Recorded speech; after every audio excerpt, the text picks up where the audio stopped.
I am not going to say hello to you guys until I can refresh YouTube, because I don't trust YouTube, because they always say you're live and then you're not, as always. So since I don't trust YouTube, I'm refreshing again, second time, and we're in. Hello, Okay. everybody. Good morning, good afternoon, good night, depending on the time of the day you watch this.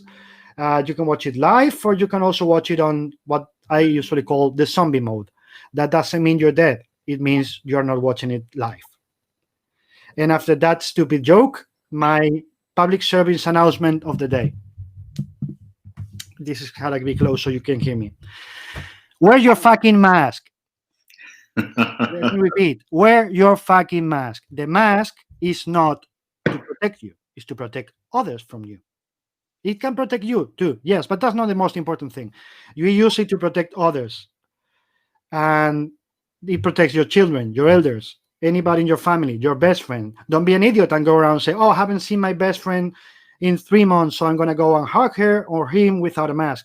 You can kill him or her, or you can cause chronic illnesses in her lungs, brain issues, really bad things. So please wear your mask. And important last note, as I always say, if you think you're immortal, or even worse, you don't care about anybody else's safety, and you don't care if they can get killed or injured because of your idiocy, leave this fucking channel now. I don't want you here. And that's not a joke. After that, sorry about that, Larry. How are you, my friend? How are you? How are you I'm, doing? I'm good. Um, what is the thing you miss the most? If I told you I'm your doctor now, my name is Victor Frankenstein, this voting is my screen, and I pop into your set, pandemic is over, we're safe, we can do whatever we want. What is the thing that you've been missing the most for the last few months?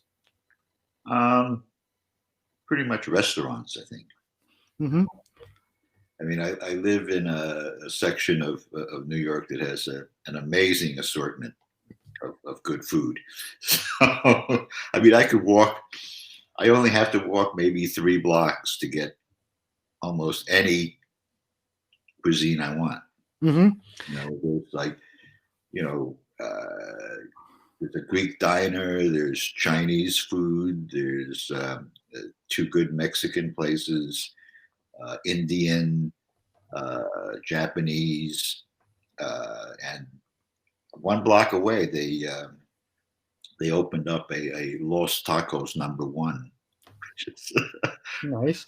uh, it's some of the best tacos in New York, but there's always a line all the way around the block. Yeah, I can imagine.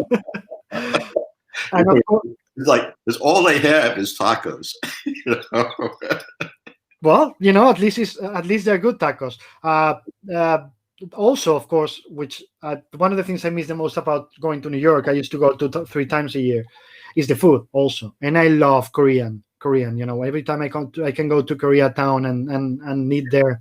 It's just like, oh, we're in Koreatown now. I'm gonna eat. Oh, but we just had lunch. I don't care. I'm going to go again. There's a Korean food truck a block away. You Can I can, move, can I move with you? in Lower Manhattan, you can walk up to a food truck and get bulgogi or kalbi. It's pretty amazing. Okay. The food here is just great. Mm-hmm. But yeah, I miss that. Yeah. Do you miss conventions at all? Yeah, I mean, I don't like the process of getting to conventions. I've been stuck at airports too many times. But once I'm there, I love it. Mhm. And the part you miss the most is, the signings, or is as we were talking about Chaikin before, as Chaikin told me he doesn't miss that part so much, although he misses it. But he told me that the part he misses the most is the interaction with you, with his pals that he can see 2-3 times a year. And that's serendipity that happens a lot of times when you're sitting for dinner with somebody, and somebody else you weren't expecting just shows up there, sits down, and you're talking for like 3 hours, like you saw each other yesterday when it was 4 years ago. Is that the part you miss the most? Well, especially some of these some of these people I've known for close to 50 years. You know, I think I first met Howard Chaykin in 1971 or 72. And he was old already, right?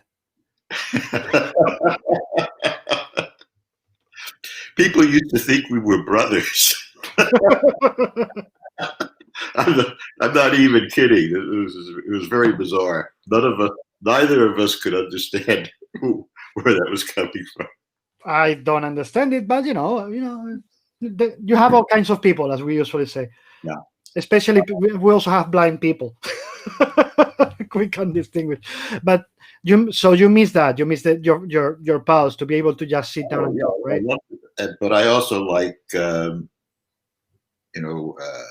interacting with the readers and fans, and I met a lot of really cool people. Absolutely.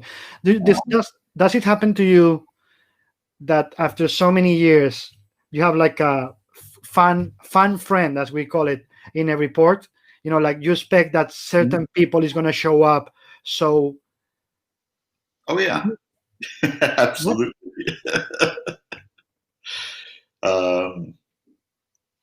Yeah, pretty much in every city. Yeah. I mean, there's a lot of places I go to repeatedly.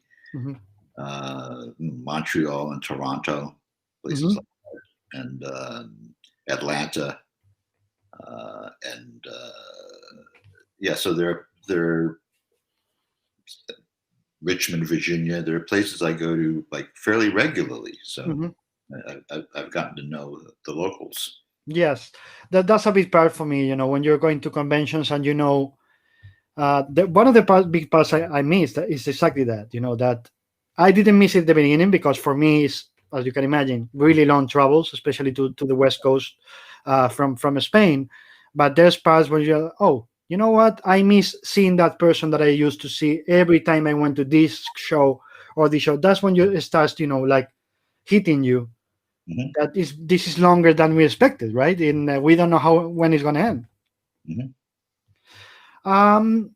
What is comics for you? And I mean, with this, you've wear a lot of hats in this industry, as we all know. But what made you decide that this is where my heart is? This is what I want to do. I don't know if forever, but this is my thing. Well, to tell you the truth, what I really wanted to do was be a fashion designer. When I was, but I've always loved cartoons. I mean, when I was in the 6th grade, I guess I was around 11 or 12, I had subscriptions to both Vogue and Punch magazine. Punch was the satirical magazine, sort of like the New Yorker, came out of London. But Punch had the world's best cartoonists at the time. I mean, they were just amazing. And I went to the High School of Art and Design in New York City, which used to be called the School SIA, School of Industrial Arts. And if you go to the High School of Art and Design page on the internet, they have an alumni page, and if you look on the list of like famous alumni, there's over 100 comics creators on that list. I mean, it's quite an amazing list. I mean, and we're talking about Neil Adams and Alex Toth, and just Frank Brunner, just name after name. Gil Kane, but because this was it was sort of a vocational high school, but you also got an academic diploma. So basically, you had to go to school an hour or 2 hours longer than everybody else. was going. You had the regular academic schedule and you had art classes. And I was very lucky that my illustration teacher at the High School of Art and Design was Bernard Krigstein. Oh, wow. Who and he was the guy that created just about every trick in the book Mm-hmm. for doing visual storytelling. And he was one of the first to do sort of cinematic action in comic book form. Yeah. And he was a very intense teacher. He wasn't teaching you like specific methodologies, but more importantly, he opened up your vision, and how you saw things, and he had a great way of correcting your frailties. He used to we used to have to do hand in a sketchbook every week, and one week I handed in the sketchbook and I had one drawing in it. And he called me up to his desk and he said, Hama, you've only got one sketch in your sketchbook. And I said, yeah, but I worked on it all week. And he said something like, yeah, but it still sucks.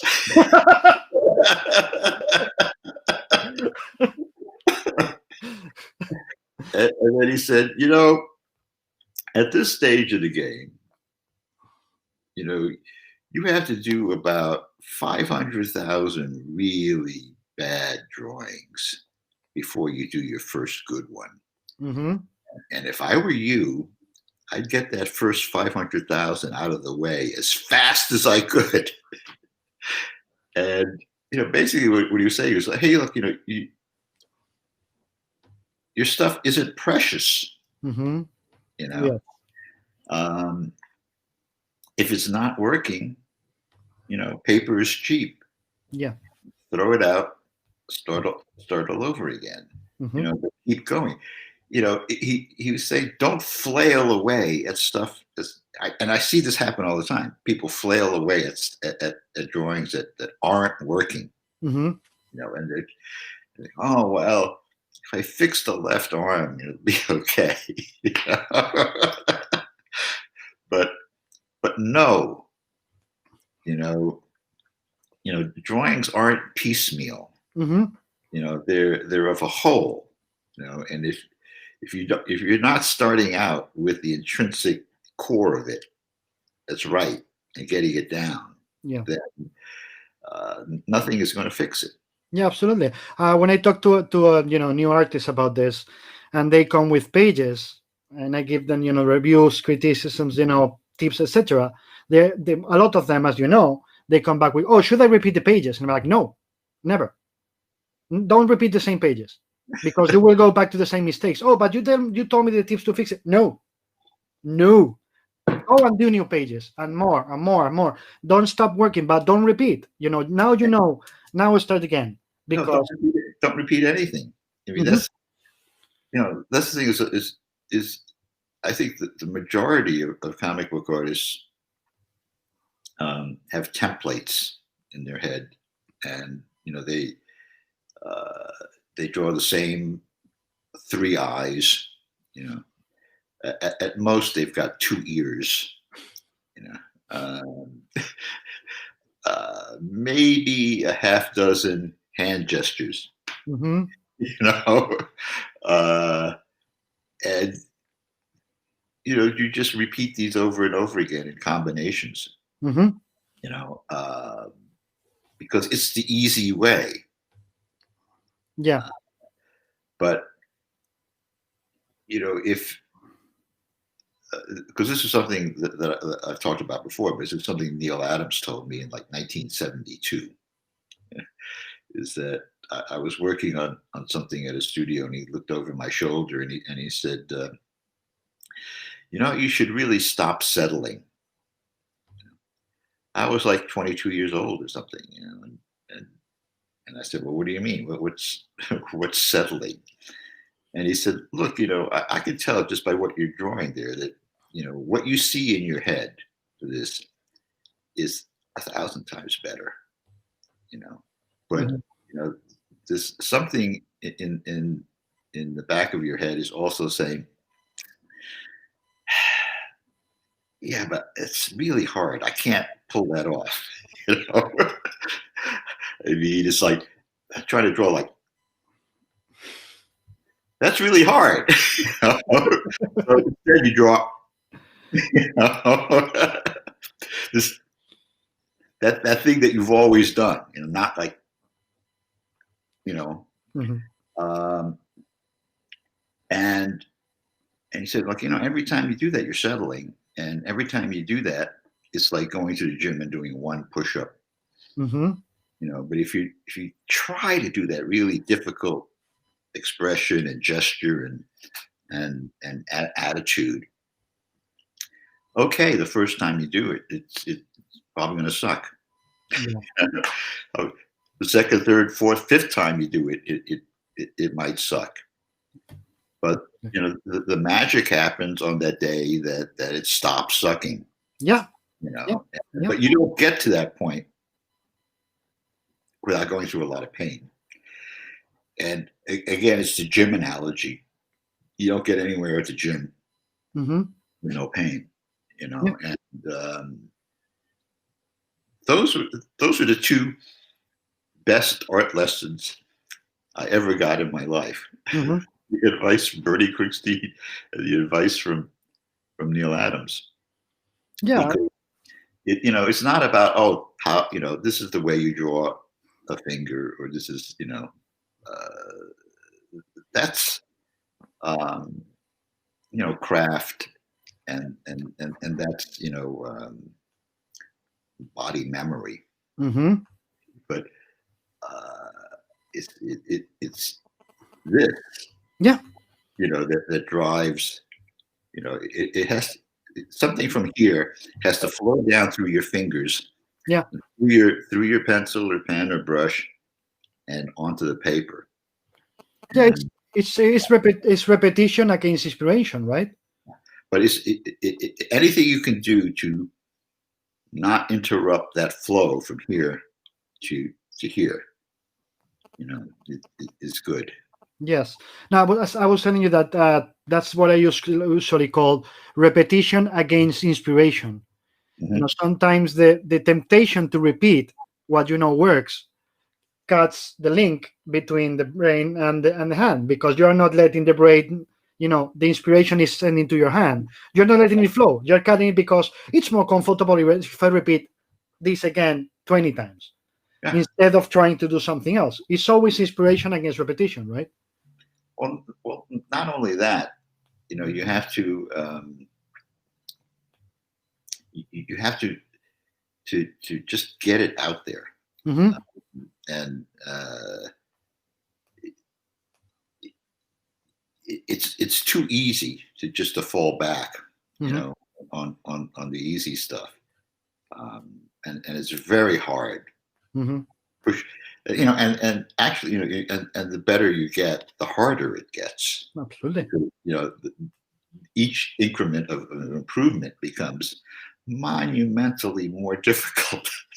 Absolutely. And you get discouraged,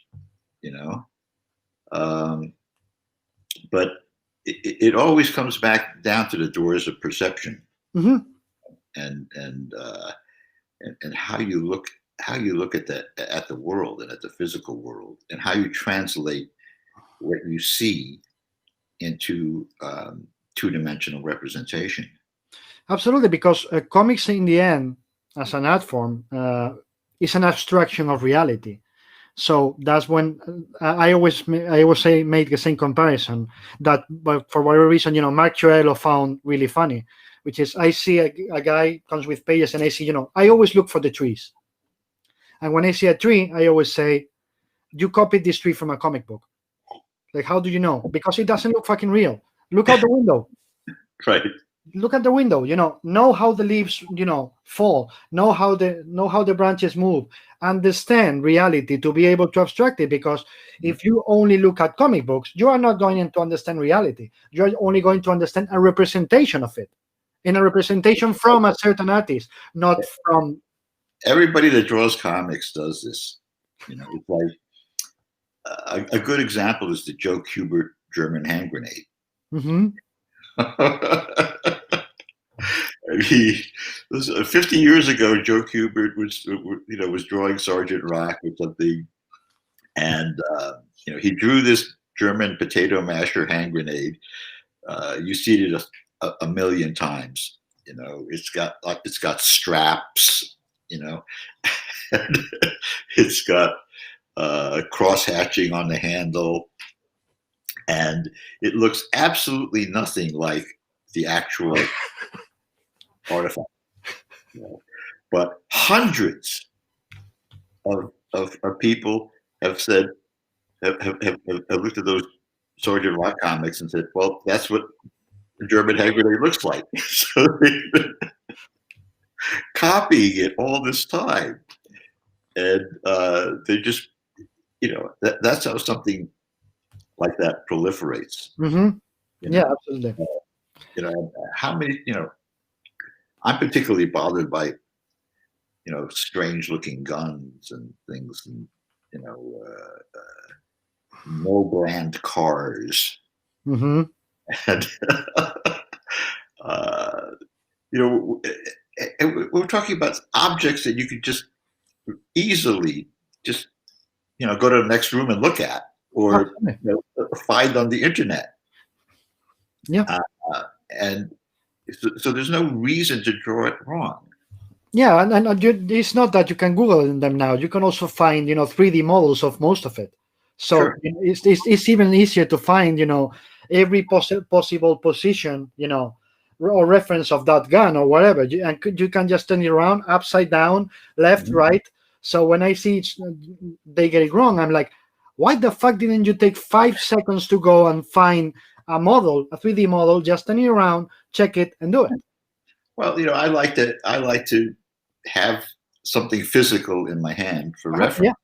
Yeah, I mean, that way you could like turn it around and think. And the thing is, there's all these replicas that you can buy these days absolutely. are just amazing. Hmm. And they don't even have to be full size. Yeah. They can be, uh, so long as you could turn it around and hold it up under different lights, and oh, Yeah.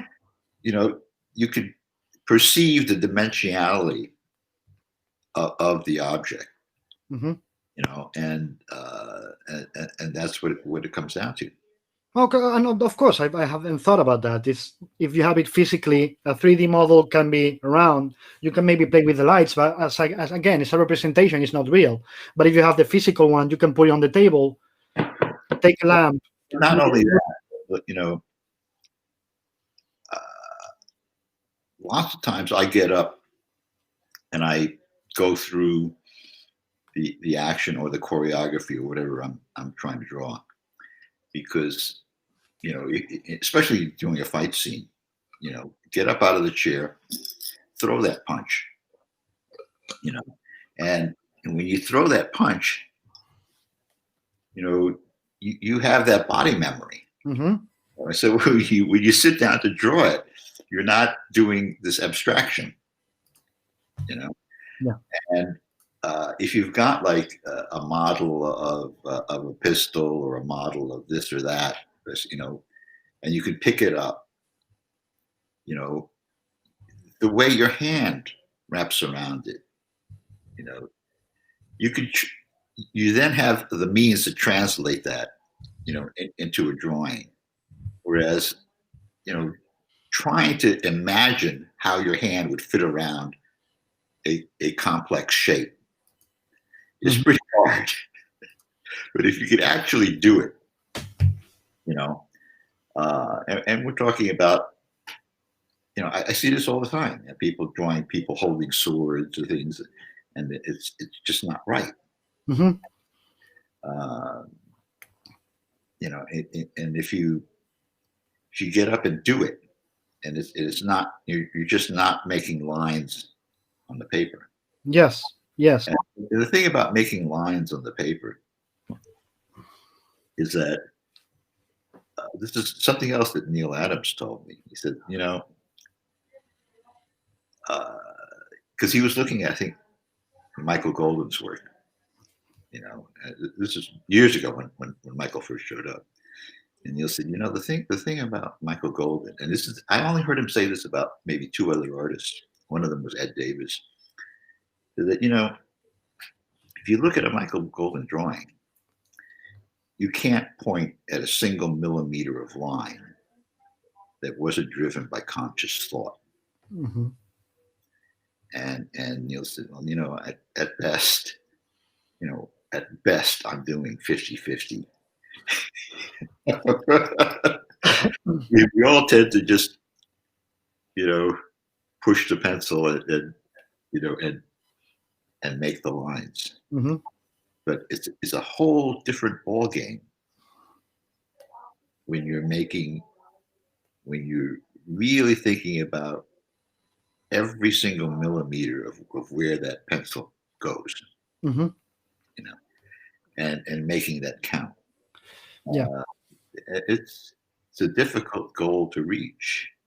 Pretty impossible for most people. But you have to open your mind up to these possibilities.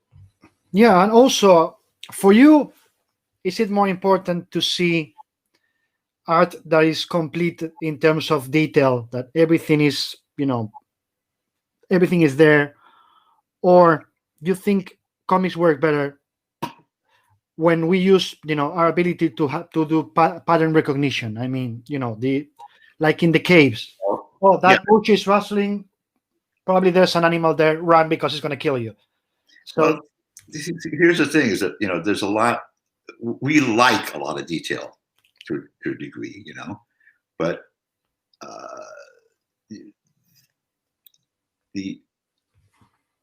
one of the artists that's idolized by almost every comic artist I know was Alex Toth, mm-hmm. who was sort of like the Giacometti of comics. I mean, Giacometti was a sculptor, and he, he explained his work by he start with the big lump and he just takes stuff away. Mm-hmm. He created by removing. Yeah. It's the same. It's the same Michelangelo Bonarotti said about his work. It's like, I have to find the what I'm creating is there. I just have to carve it all out until it shows up. Sure, but like and you get that minimalist thing, like Hokusai paintings. Mm-hmm. You don't need more than that to get it across. Yes. And comics is really shorthand. I mean, you could have the greatest painter in the world, let's say Don Quixote, mm-hmm. and like get all the details and the armor and the bridle on the horse, and it's all like photorealistic, but you could put that next to like one of those really bare bones Picasso sketches of Don Quixote. 4 lines. It's just 8 lines. Yeah, it doesn't need anything else. And it's better.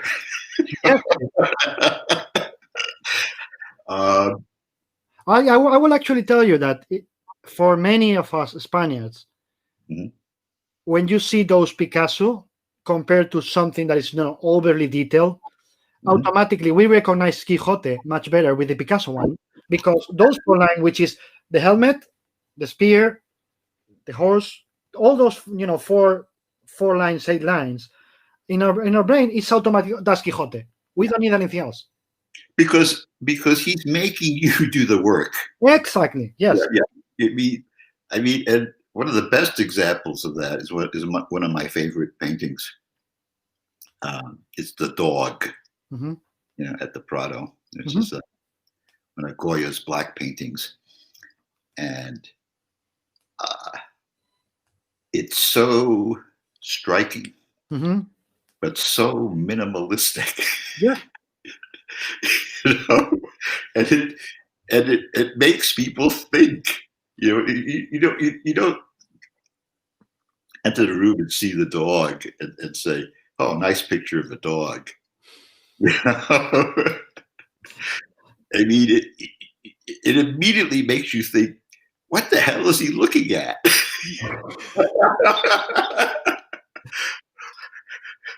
What's that off to the right? Absolutely. Uh, What's going on? What? It it raises so many questions. yes, absolutely. You But know? many people here, including myself, um, we consider the black paintings and other Goya stuff, but especially that, as the original comics in a way because of the storytelling and how he tells the story. Do you agree they are like a precursor of comics in a way, or because for me they are sequential storytelling in a Oh big yeah, way? I think he was him and Hokusai were very early comic artists. I think, um, in every sense of the word. Like Ca- Caprichos. Caprichos, yes. Yeah. It's beautiful stuff, and it's very you could do a comic about those characters. um, uh, in fact, when I was in high school, a friend of mine who was a stop motion um, uh, guy, he built a model. He built models of the caprices, Mm, the, the the chicken with the human head, things like that. And he was a high school kid, but he knew how to build the armatures and make the latex skins and everything. nice. Um, wish I had photos of that. But anyway, yeah, I think uh, because a lot of the guys that did a lot of detail in comics, um, specifically somebody like Wallace Wood, Hmm. it was known for like intense, you know, details on everything and double lighting and all these things. Is that that the root of that was his feeling of inadequacy. Hmm. Yeah. He he repeatedly said that he felt that he had to compensate for his own lacks, and what he felt lacking was that he said he would look at like Al Williamson's work, or Frazetta, Hmm. or any number of his contemporaries, Alex Raymond, Hmm. uh, you know, Leonard Starr. He said, "Look, it's so effortless and so graceful, Hmm. and the figures have this weight and uh, you know again gracefulness." Yes. And and he said, and he felt, I can't do that. Hmm. I can't do that. I have to sit and construct stuff. You I've always said that I thought comic artists fall into only two categories. What I call the gesturalists, Hmm. the constructionists. Hmm. They're people that start with the gesture, you know, and build on that, and then there's others that have to construct Yes. the core up. It's like examples of that would be, I would say Al Williamson was a gesturalist, Hmm. and Gil Kane was a constructionist. You could you could see the constructionist roots in all of Kane's work, and you can see the gestureless roots in all of Williamson. Williamson starts with a gesture or an expression, Mm-hmm. and he builds on that. I usually call those two. Tell me if you agree, or but we're talking about something different. The artists that go by instinct. I am talking about instincts here for the emotion, which for me would be the gesturalist, and the others who go to the formal stuff, which would be the constructionist. Do you think Right. it's the same thing? Yeah, I think it's basically the same. Mm-hmm. If you're a constructionist, lots of times the expression comes last. Because you're building this sort of mannequin, and then you're applying an expression to it. Mm-hmm. A gesturalist starts with the germ of the expression, Yeah. and then works up from that. It's a very, very big difference. Yeah, absolutely. And then, of course, for that kind of artist, it's always, and it happened to me with artists I work with, that are very, very detail oriented. I always tell them horror vacui is always going to be there. You just have to learn how to live with it. And in many cases, they never learn to live with it. It's always with them. That's akin, I guess, to that feeling of inadequacy, right? Because they always feeling I haven't done enough. Well, yes. By the way, this is Café de Ola. I am not going to say what's this. Okay. Every time of the day. Anyways, it's tasty. Now, what is for you the most unique aspect of comics as an art form? What makes it different from everything else? I think it's the magic that happens between the panels, and this is something else that Neil told me ages ago. That's the whole trick, is to make the reader make that jump between the panels, and the trick is to make the stuff that happens between the panels so much better. Mm-hmm. What you've got there. I mean, sometimes you read stuff that's brilliant and you realize, oh, I didn't really see that. Mm-hmm. That was in my head, Mm-hmm. and when I made that jump between the panels. Mm-hmm. Otherwise you're just doing illustration. Yeah.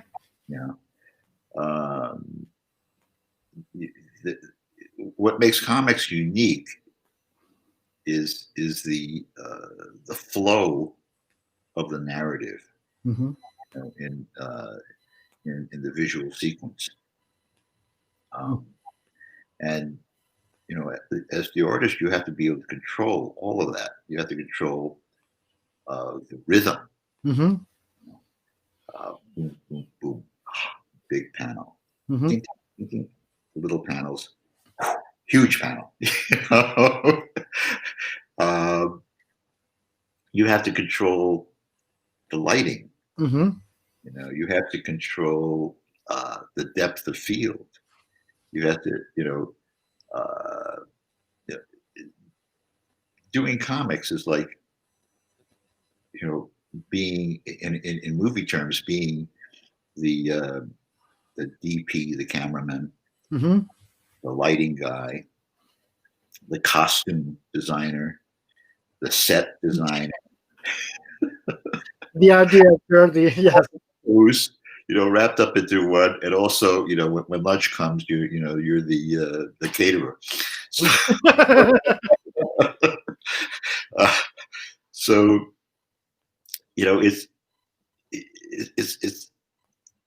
it's a much wider field of knowledge that you have to have.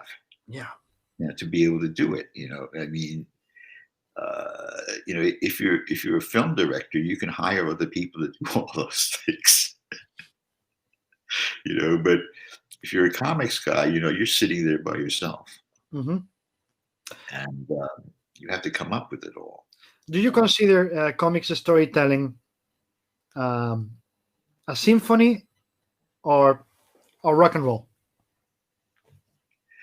Uh, More like jazz improvisation, because lots of times you're sitting there and you're drawing, and it's just not coming, Mm-hmm. you know. But sometimes, boy, you hit this what I used to call white light. Mm-hmm. That all of a sudden it's all just going directly from the cerebral cortex down onto the paper, and it's like this incredible feeling. Mm-hmm. It's like better than sex. It's like holy smoke, and when that's flowing, you don't eat, you don't drink, you don't go to the bathroom, you just milk it for Mm-hmm. every second you can get out of it, because when it goes, it's gone. Mm-hmm. Uh, Sometimes you can make it last 8 hours. Bathroom, you just uh, and it's like other people. It's in music they call it being in the groove. Yes. Uh, and once you're there, you want to milk it. I played in blues bands and rock and roll bands, and I've never known what I'm going to play as solo. I just I get to that part and I just do it, Mm-hmm. and uh, that's a great feeling. Mm-hmm. If you can make it flow, Yeah. and again, like if I knew exactly what I was going to play, it would just I guess over the years I could get better at playing those exact notes. Mm-hmm. but but you could play just three notes, and if it's from inside, and it exemplifies what you're saying and Mm-hmm. what you're feeling, Yeah. that's so much better, you know. And And is it the same as a writer? to a degree, and I never thought of myself as a writer, Mm-hmm. because I had to draw comics for 20 years before they let me write one. Mm-hmm. Um, so I think of myself as a penciler with a word processor. You know, I don't. The words in a dialogue are dead last. Mm-hmm. When I write a comic, um, I try to picture the whole thing as a series, as a movie, Uh-huh. as action. I try to see the shots and see the lighting, uh, hear the dialogue, uh, try to parse out the dramaturgy, the dramatic moments. Mm-hmm. In a kabuki theater, there's a thing called the frozen moment. Where the drama gets to this high point, and the actor like freezes and holds this pose, for like half a minute, and the audience goes crazy. you know, so if you think of every panel in a comic as one of those frozen moments, Mm-hmm. that's part of the key. Um, you it's a very strange art form, because it, it, uh, it embodies skills that just aren't useful anywhere else. Mm-hmm. So when I write a story again, I'm trying to see this whole thing as a silent movie, and then when I sit down at the word processor, I'm just describing the movie that I see, Mm-hmm. and because I still work in what they call Marvel style. Mhm.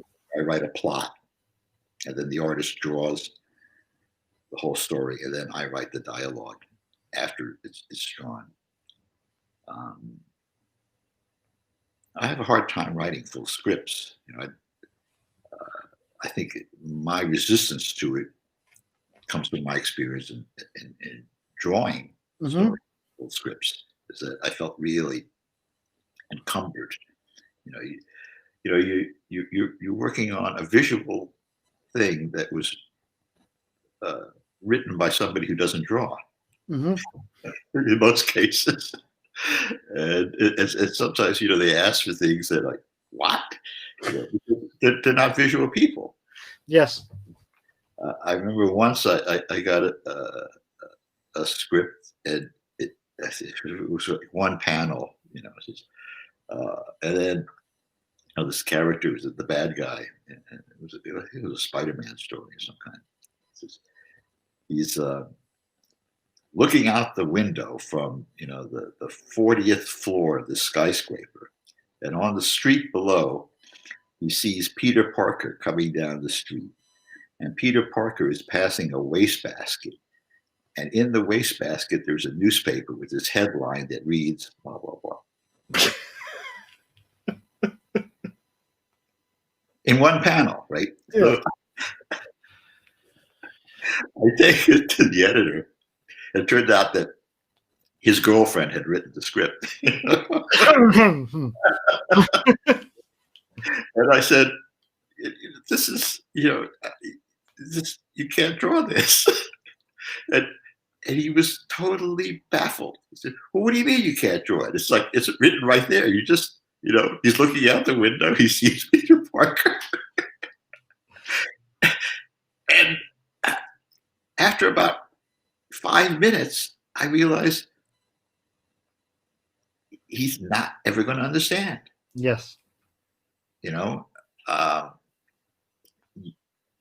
Many years ago in the 70s, I was called out to do to work on a movie called The Wanderers. Mm-hmm. It was about teenage gangs in the Bronx, and one of the kids was an aspirational cartoonist. The character drew, right, but the actor couldn't draw, so I was hired to go in and draw everything that this kid was supposed to be drawing. And in one scene, he's talking on the phone to his girlfriend, and as he's drawing, as he's talking on the phone, he's drawing her head, on the wall, with a pencil. And so they had to frame the shot so it was his head and his shoulder, and I had to stand, behind him with my head under his armpit and my hand through the sleeve of his jacket. So you saw his head and his shoulder and my hand, drawing on the wall. And and he's like talking, oh, Conchita, blah blah blah blah, drawing away. And the director says, oh, cut. It just doesn't read right, And he takes the pencil out of my hand and he hands it to the kid, the actor. He says, "Now forget this tricky stuff. You just draw her head yourself." And the kid looks at him and he says, "What? Yeah, draw?" And the director says, "Oh, well, how hard can it be? Here's a picture. Here's a photo of the girl. Just draw her." Oh my God. And the entire crew was standing there.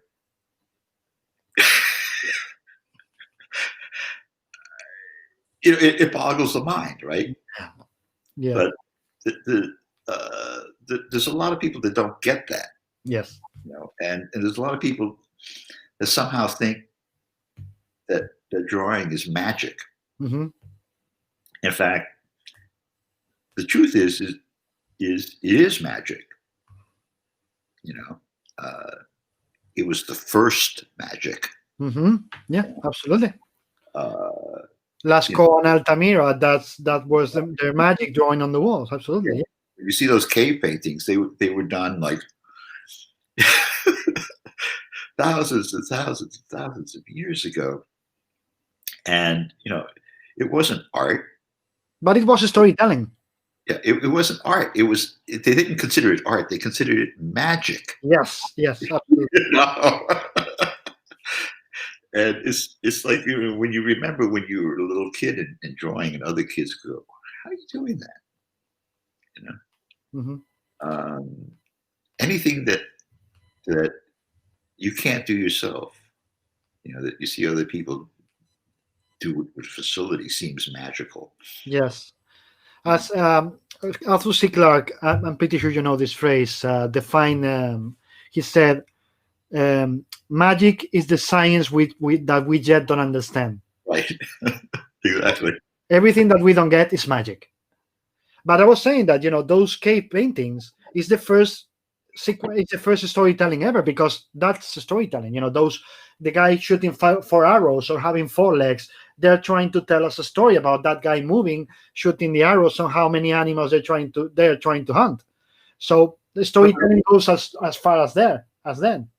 It also tells us something about what art is and about what drawing is, because you can look at a cave painting from France, from Lascaux, or Spain, Lantamira, yes, Spain, or Montenegro, yeah, absolutely, yeah, or the American Southwest, or in caves in China, and they all look the same. Yes. It's like, and there was never like a school of cave painting. These techniques weren't passed around. That all human beings appear to have the ability to take their perception of the 3D world, yes, and translate it into two-dimensional images in a way that another human being can look at that image and understand what it is. Yes. And that's magic. Mm-hmm. And that's the basis of all our communication. Is it that, or the aliens did it? Right. They came over and did, and taught everybody, in different parts of the world. You know what? You have to draw it this way. When I hear that, I always say, then that alien didn't know shit about drawing, because what a bad teacher. Right. What do you think when we're talking again about storytelling? As an artist, and again, you went with constructionists, etc. What is the first step when you're reading at somebody else's script, or even your own one? You look at emotion, or you look at action, or you look at both at the same time as equal, because you're seeing the whole movie? You have to look at everything at the same time, but in the end, you have to create your own choreography for it. Mm-hmm. But without the drama, without the human interaction, without all of that, it's just choreography. Yes. It's the difference, between, watching a Werner Herzog film and watching a second-rate Hong Kong, action movie. Mm-hmm. It's like, a lot of Chinese and Japanese action movies are just basically, I just call them violent ballets. I honestly call them gimmicks. They are all saying gimmicks again. You're not watching it for the drama. You're watching it to see great physical action. Yes. If you can, I'm looking for drama when I watch a Jackie Chan movie. if you can overlay a great plot over it, that's all the better. I think that's what really made Crouching Tiger Yes. world. Because not only was the action good, but you really felt for those characters, Mhm. and there was a great story there. Um, but the uh, a lot of these genre pictures, like the typical kung fu movie, where uh, at the end the hero has to go to the bad guys' headquarters and fight everybody, then get killed at the end. Mhm. This is a trope that's even that runs through Japanese yakuza movies. That they all have the exact same plot. You have to either raid the other guy's headquarters and go down in a blaze of glory. Um, so it's people that go to see those aren't looking to be surprised. They're looking to see something that they're familiar with done really well. You know, um, which is why people, even if Hamlet line for line, it seeing a whole nother troupe doing it on stage is a whole totally new experience. Because it's also every, even if it's written, we love it, we know it. Everyone is a different interpretation, right? I Yeah. remember, during the confinement, I watched Benedict Cumberbatch and the other guy who was doing Elementary that I forgot the actor's name. I'm sorry. They did Frankenstein, but they did it changing the roles in every play. One day Benedict was Dr. Victor Frankenstein, Mhm. and the other actor was the creature, and the next day it was the other way around. The other actor was Dr. Frankenstein, and Cumberbatch was the creature. If you haven't seen it, it's amazing. And it was the same of course was Mary Shelley, was adapted by somebody, but their interpretation of it completely changed it. Right. It's like seeing two completely different things. Well, that's the thing, is that it's a lot of times it's the singer, not the song. Hmm. That it's why we like to hear the same song done by different people. Hmm. It's like, and sometimes you go, oh wow, totally different take. Yeah, I don't remember which one, but I always one of my older brothers always told me about a song that was sung by somebody else, nobody knew until Sinatra started singing it, Mhm. and it was the same song. And he said, "I'm probably the first artist, was better at it than Sinatra, but the moment Sinatra touched that song, he made it gold. So it wasn't the song; it was the singer, right? That's Yeah, that there's lots of songs like that Mhm. you realize, oh, my God, it's like everybody thinks Bruce Springsteen wrote Jersey Girl. Mhm. And it was Tom Waits, Yes. you know. And I don't particularly think that Bruce's version is any better Hmm. than Tom Waits. It's just, he was just a much more popular artist. Yes. Well, that's also like mm, Clapton with "Knocking on Heaven's Door," which was Dylan, and then people, knowing the song because of Guns N' Roses. Mhm.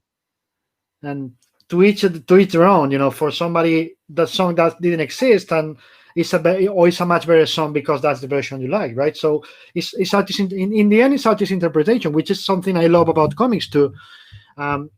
Which is, in your case, you've lived as a writer many times. You're doing the same book, but you change artists. Like in Wolverine, you had Mark, and then you had Adam Kuber, and you had somebody else, and you move, and it was the same writer, but the interpretation of the artist made it different and for some people better, for some people worse. Although it was the same comic, it wasn't the same, right? In the end, it's not the same. It can't be the same. No, it can't be the same because, if you're, uh, it, you have to understand it's a collaborative medium. Hmm. So, uh, if you insist on writing the same types of stories for 5 different artists, you're not doing your job. Yes. You know, whenever I start working with an artist, the first thing I ask them is, well, what do you like to draw? You know, uh, when I was working with Herb Trimpe, he said, oh, I like to draw airplanes. So I would just write stories that had lots of airplanes in them. Mm-hmm. Um, if you write towards your artist's strengths, you're and against his weaknesses. Mm-hmm. That's part of the job. And again, it's collaborative. An artist's style, affects what I want to say and Mm-hmm. how I want to say it. Yes.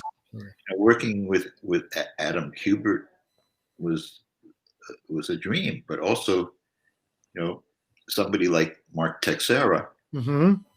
brings a whole new thing to it. And when I realized, oh, I can do things with Mark that I couldn't do with Adam. Yeah. Um, And Silvestri played with to a different thing. With he liked to use shadows a lot more. Each one of them is because what I think some writers, well, a lot of writers, let's be honest, are missing in comics these days. And used to miss back in the day too, but it happens more now. Is that they forget that comics, an artist and a writer need to become a third entity because of the synergy. If this is by the end, it's not Larry and is both of you when working in sync create that third entity, which is the sum of both of you, right? Sure, but simpatico is to be wished for. Mm-hmm. But, I know a lot of cases where the writer and the artist hated each other. It still produced really good work because like maybe it's the frisson or the friction or the whatever was like providing some energy there.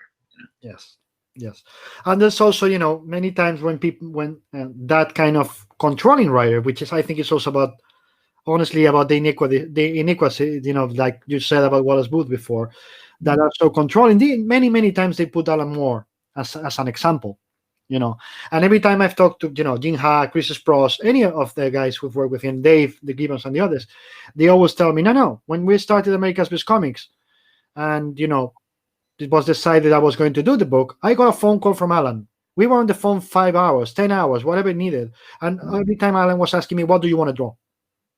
And he drew for that. His top 10 was like that because Jim Ha wanted to draw that.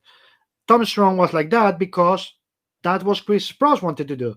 And all that. So he was writing for the artist. So every time a controlling writer tells me, no, that's the way Alan Moore did it. Like, no, that Alan Moore took 4 pages to describe a door doesn't mean he was doing it for himself. He always asked the artist what he wanted to do, and by the end of the page at the bottom there was and I've seen those scripts, and I guess you did too. There was a line saying, "If you see a better way, change everything I've written because that's the way it should be." Yeah, I mean that's how I feel. It's just like I try to describe scenes, but I always tell them, look, if you can figure out a better way to do this, just do it. But the majority of the times people go with what I put down. Mm-hmm. Sometimes they ask me to do a sketch, especially if it's complex fight choreography or something, and I'm trying to explain something.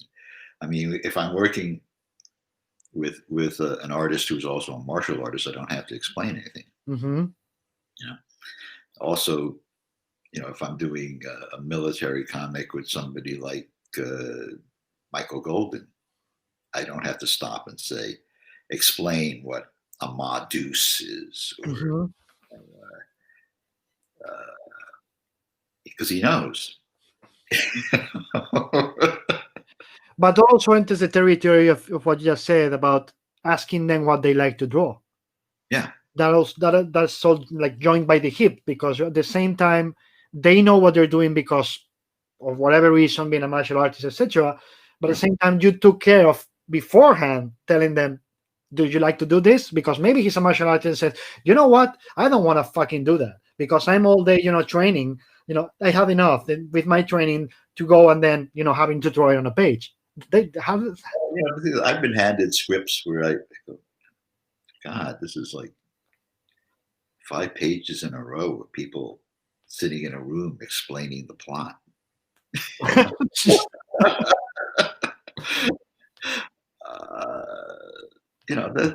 That's not comics. That's a radio drama. Absolutely.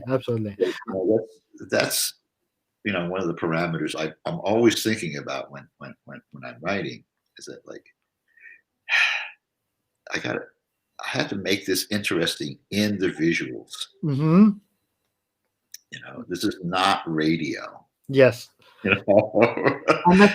Another example I always give to guys, who tell me they want to write comics or something, and I always tell them, I still remember one panel in a Avengers book many years ago when we had caption, Thor wields his hammer.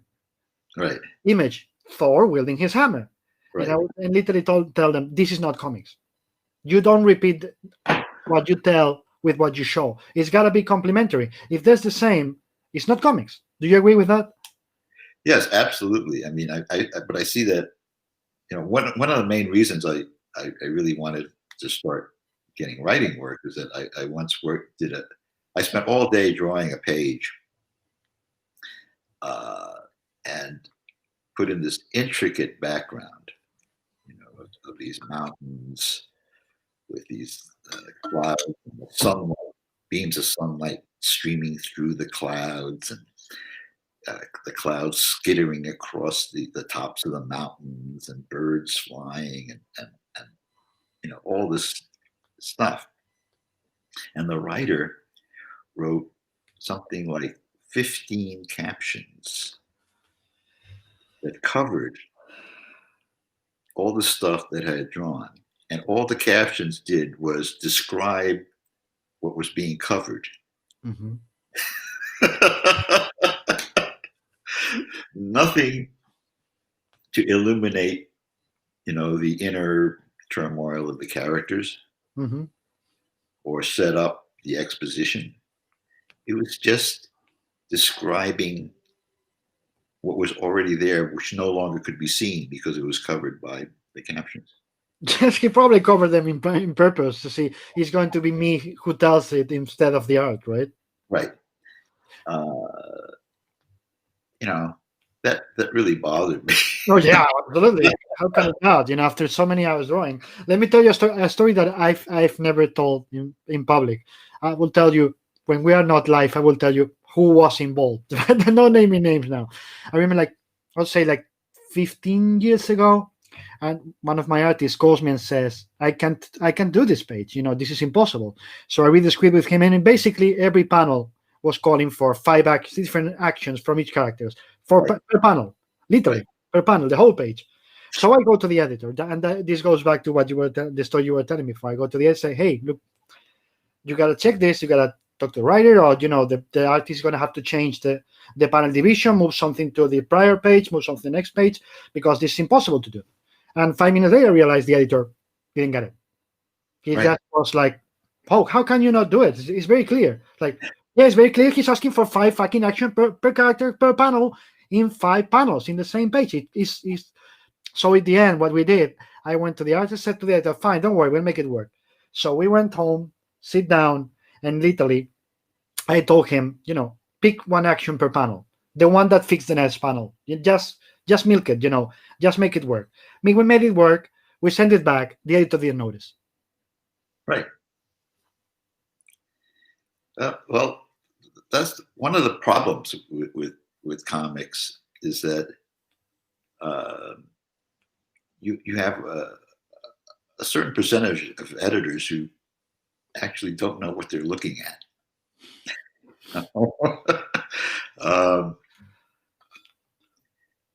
it's there's so few editors that have any art experience. Mm-hmm. Um, there and there was always this sort of schism, you know. Um, like I said, it took me 20 years to get to be able to write something because the editors at that time didn't want artists writing anything because it was money out of their pockets. Because all the editors were writing books for other editors, you know, and it was like a closed shop, Mm-hmm. and like God forbid the artists start writing their own stuff, you know, uh, and uh, when I was at Marvel, I kept asking. I was a full editor, and I couldn't get another editor to give me any writing work. So I went to Jim Shooter, and I said, "Look, I proved to him I've been to every editor, and nobody will give me any writing work at the company that I work for, that I'm an editor at." And he gave me official dispensation to write for other companies. So that's how I got my first writing gigs, was writing stuff for Louise. Her name was Jones at the time. Yep. Louise Simonson, when she was an editor at Warren. Mm-hmm. So I at lunchtime at Marvel, I'd get on the subway and go down, 3 or 4 stops to Warren, to Warren Publications, and pitch a story to Wheezy, and get on the train and come back up to Marvel. And it wasn't until G.I. Joe came around. And see, at that time, toy license books were the pits, the bottom of the barrel, that they paid the lowest rates, that nobody wanted to do them. Everybody said, if you work on a toy book, you're a pariah, because you're admitting that you're like a D-list talent, because that's all who ever works on the license books, because the licensing fee came off the top of the page rate. Mm-hmm. We actually got physically less money. So when Hasbro came to Marvel and wanted to do a G.I. Joe comic, they offered it to every writer, every contract writer. Nobody wanted to do it. So then they offered it to all the non-contract writers, and none of them wanted to do it. And so Shooter went to every office in the row, and every editor and assistant editor turned it down. That was the last office. And I took it because it was the only way to get my foot in the door.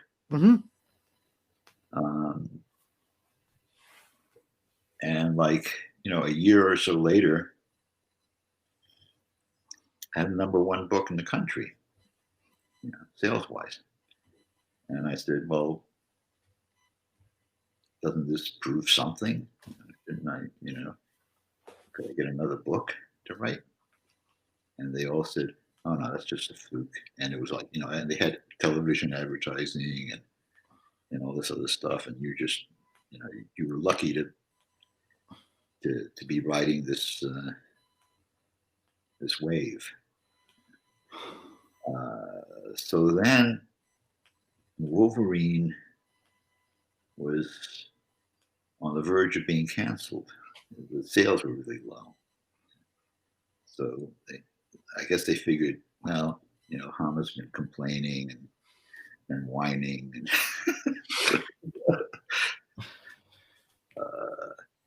he can't screw this up anymore than it is. So let's let Hama do it. So, a year and a half later, it was #2 book in the country. And I said, well, doesn't this prove anything? And they said, oh no, it's a fluke. It's like, because Wolverine is not like the other characters, and blah blah blah. And the truth of the matter, I was never offered an A-list book at Marvel while it was an A-list book.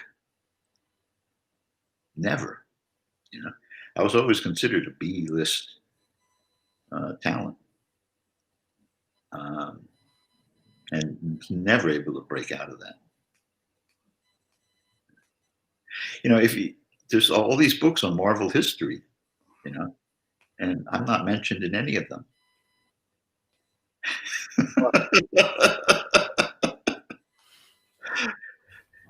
They've got long articles about, obscure characters, and but I'm not in there. I've been sort of written out. So okay, we gotta fix this, fans. All of you, you gotta help us fix that. No. It's just first of all, it's given me a lot of freedom. Mm-hmm. Look, for the first, up until fairly comparatively recently, I was never invited to a single convention. And none of the stuff that I did in the 70s and 80s ever got a review in any fanzine.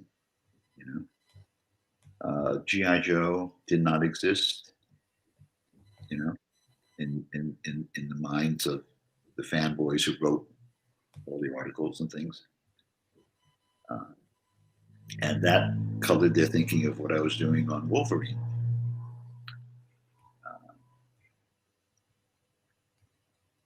So I can tell you that they were both beloved here, and universally people here in Spain consider your Wolverine the best ever, like by far. And G.I. Joe is still beloved here and cherished by the fans. Well, it was very different there. I mean, like,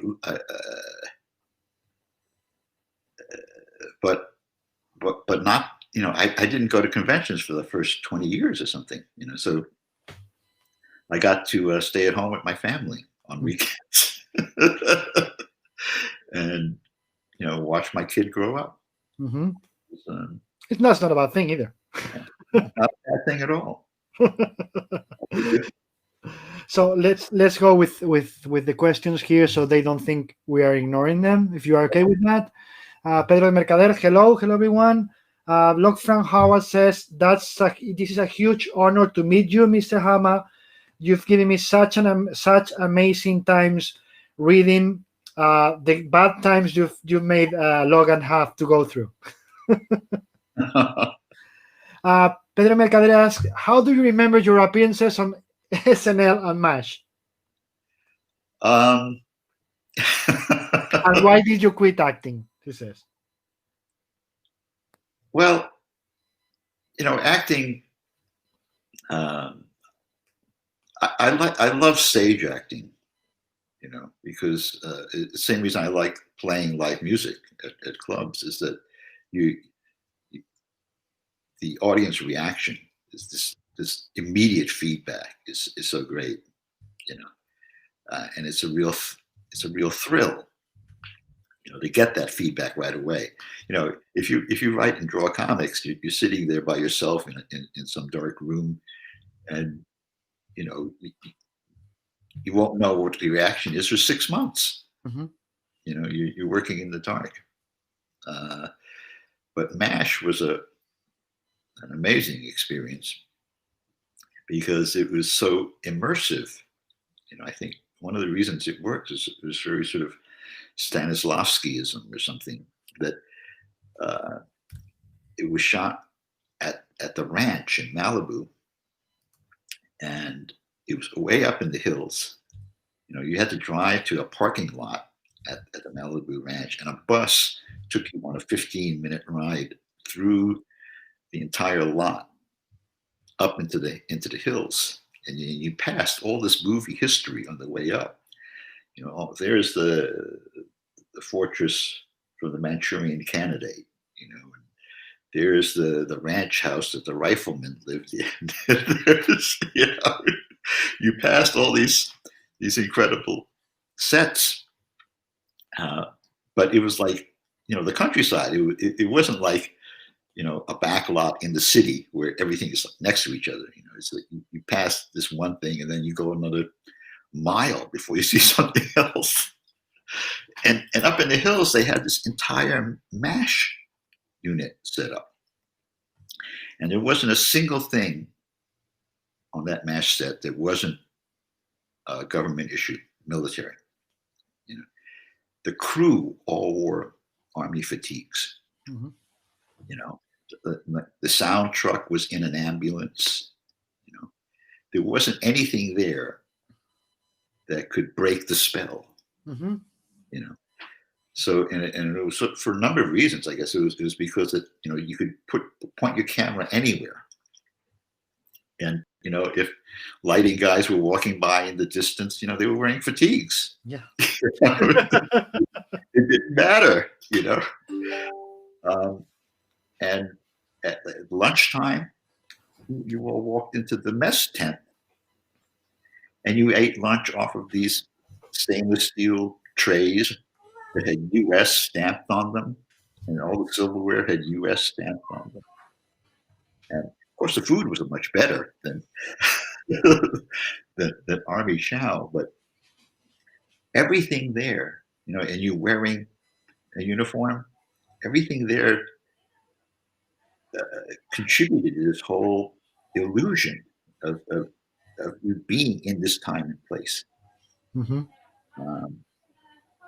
I thought that was amazing, and SNL was amazing in its own way because of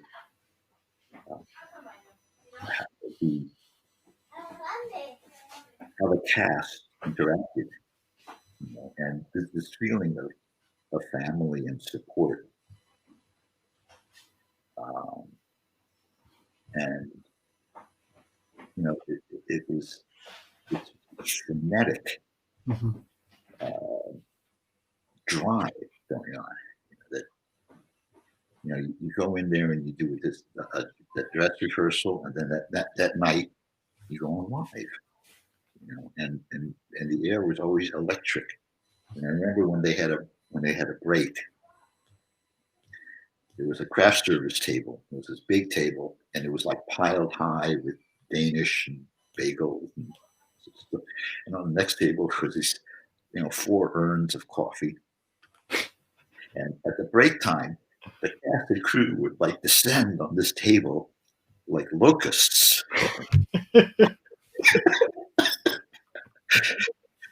shoving all these sugary treats to them out and washing it down with coffee.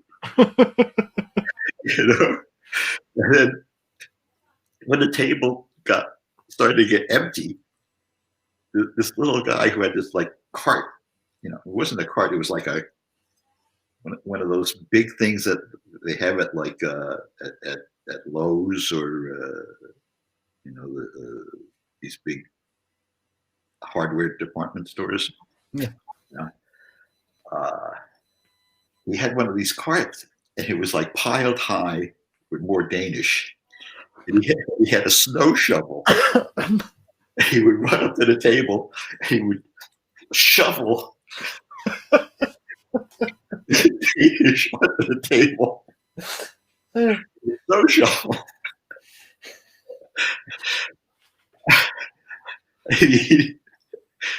I've never heard anybody else talk about stuff like this, but you know,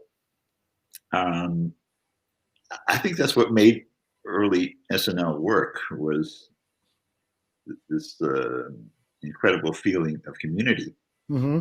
And I felt that same thing at MASH. Mm-hmm. That everybody was really into it and loved it, you know, and everybody at both of those shows was so gracious.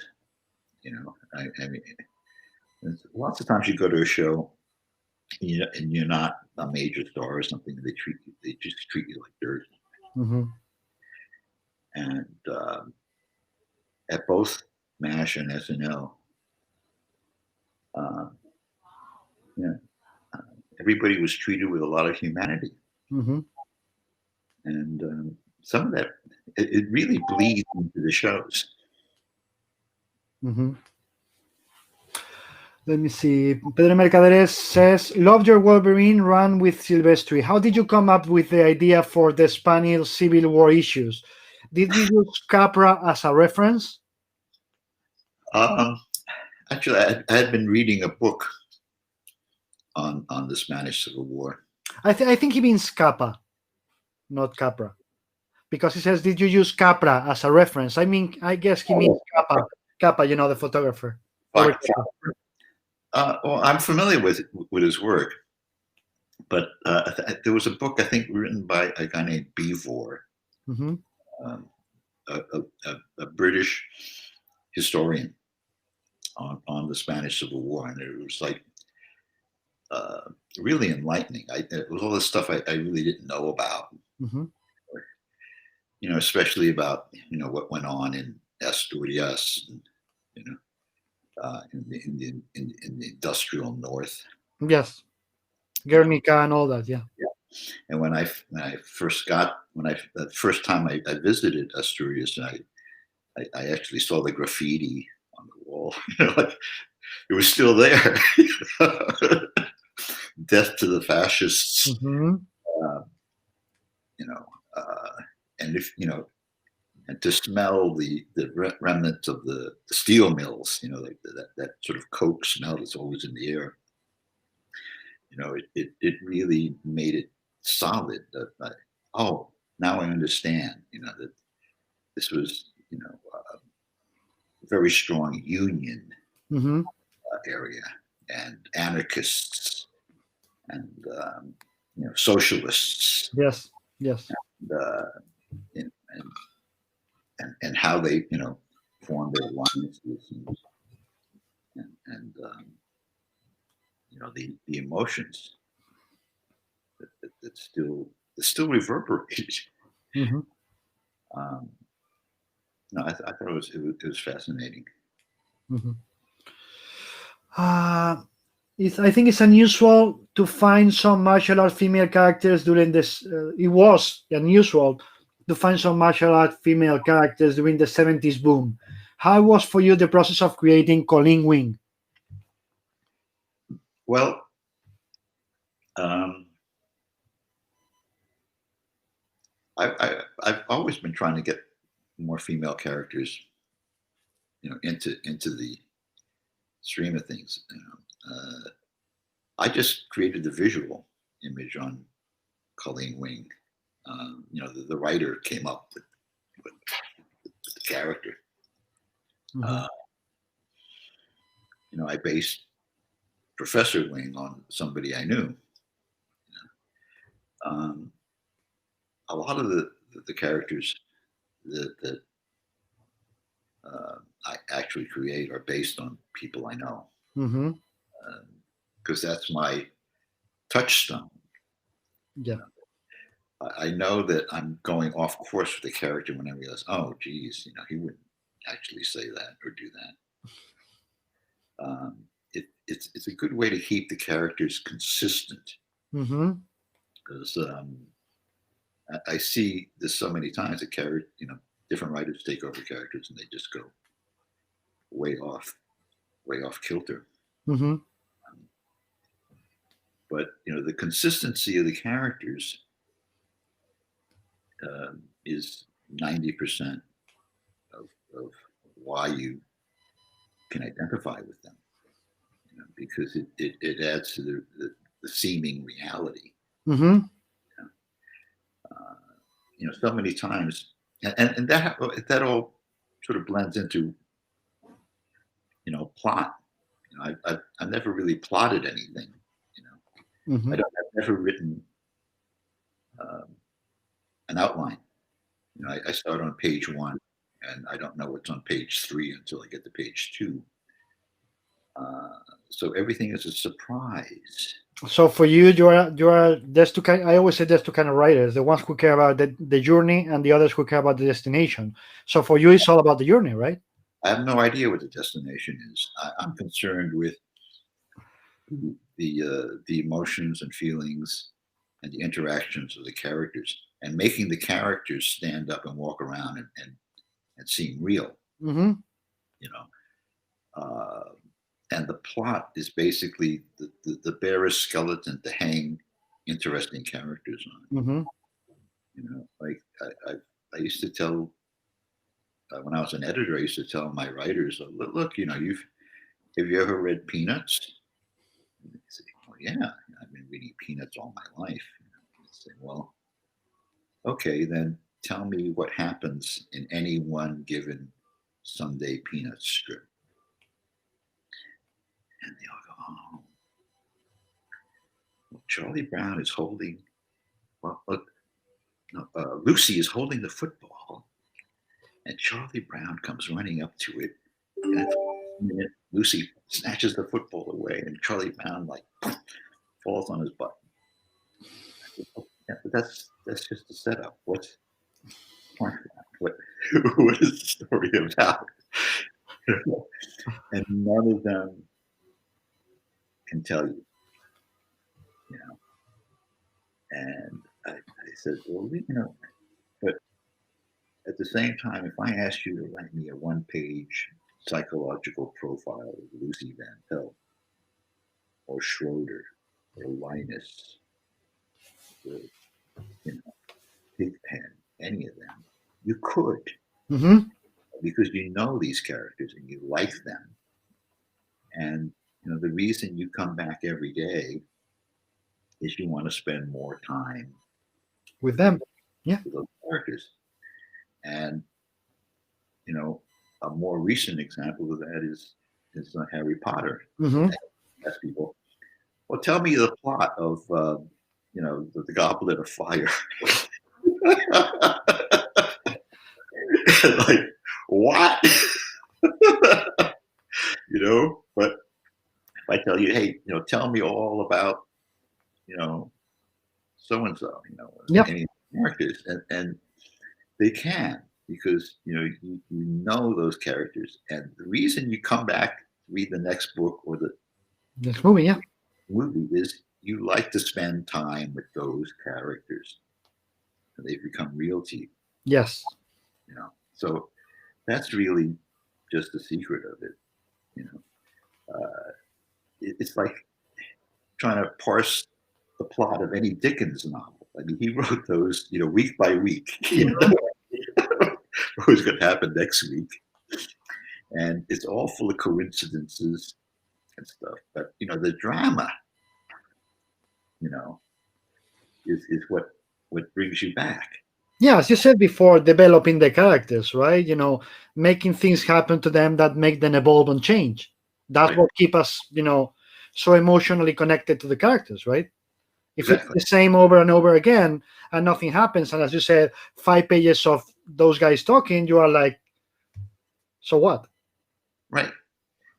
I mean, I used to tell my writers, hey, look, if you're going to have people explaining the plot, have them explain it while they're punching each other in the face. Or have them be doing something or being in some place really extraordinary. Mm-hmm. Absolutely. Okay, Locke from Howard says that your issues of the Wolverine were incredible. That was an era of many constant changes to the character. How did you plan that turn of things after he lost the adamantium? If for me, it was like a road movie. Well, I just did that issue by issue. And I was given fairly free reign, except, that I would have to go along with whatever thread was going on in the X-Men universe. And, once a year, they would have this retreat where everybody that worked on the X books, all the writers, they excluded the artists from these retreats, which I always objected to. I said, look, we got to bring the people who draw into this thing. It was all controlled by writers and editors, so they didn't want the artists there. And we'd go to some hotel or some kind of like.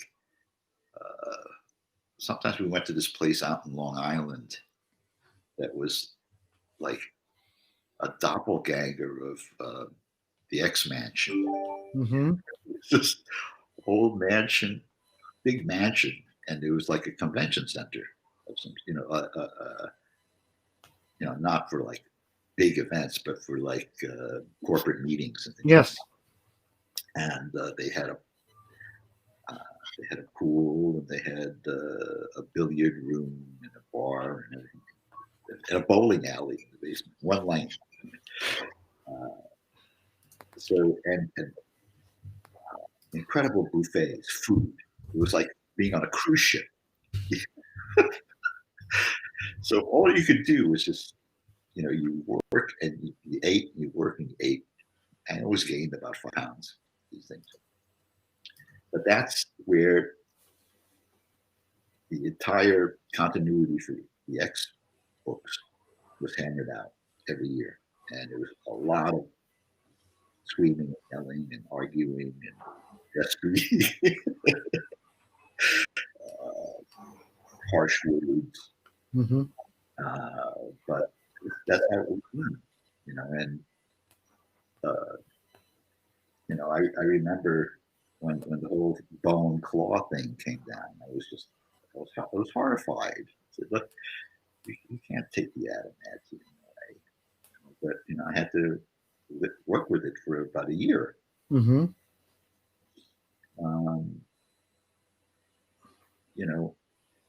But lots of the times when you're given like an adverse thing like that, if you can make a silk purse out of it, Mm-hmm. it's all the better. And frankly, if you don't get those challenges, your work tends to just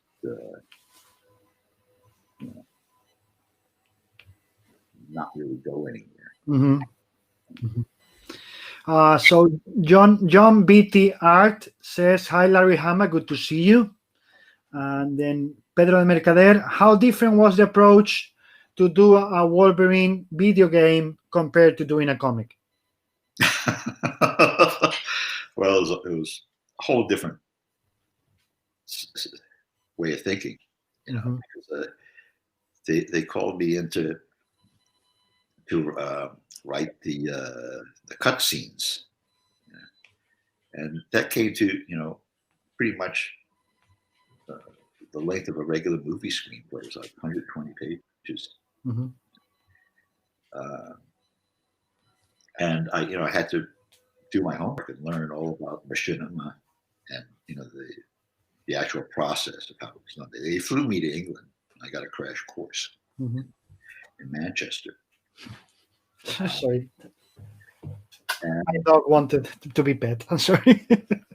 So I had to learn about the limitations of that medium, Mm-hmm. and what was important, and how to go about it. Mm-hmm. And after I finished writing the script, they called me and said, "Okay, now we'd like to have you storyboard the whole thing." And I said, wait a second, I'm being asked to reboot something here. No. Okay, I'm sorry. You want me to storyboard a 120-page script? And I said, this is going to take months. And they said, well, this is video games. We're used to taking years. Yes. So I ended up doing that. And I learned a lot doing that too. But yeah, it's a whole different. It's different, but it's also the same. Mm-hmm. I've written a bunch of screenplays, very None of them got, well, except for two. Nothing got produced. Mm-hmm. Paid. Um, so writing screenplays is also different, but it's the same. Mm-hmm. It's the same skill sets, but in writing screenplays and scripts for video games, you're talking about continuous Mm-hmm. action, and movement. And what makes the comics different is, again, what I said before. You have to, it's those single frames and the magic that comes between them Mm-hmm. that makes it work. Miguel Ángel Montes de Oca says, David, I love your guest, but now with this, in this case, I am like a child. I enjoy till this day his run on G.I. Joe. And if you ever come to Mexico, he means you, of course, not me, I assure you, I will get you the best tacos of your life. That's a big offer. I've been to nothing for me. No. Yeah, I've been to Ciudad, Mexico a couple of times for the conventions, and always had a great time. Mm-hmm. Again, the food. What about the food? Yeah, because most Americans don't understand that what they think is Mexican food is not really Mexican food. Yes, that's true. That's true. Well, that's also like when Americans prepare a paella, right? And we have to explain, no, never with chorizo, never with this and that. Oh, but somebody told me that's a paella. No, that's what we call rice with things.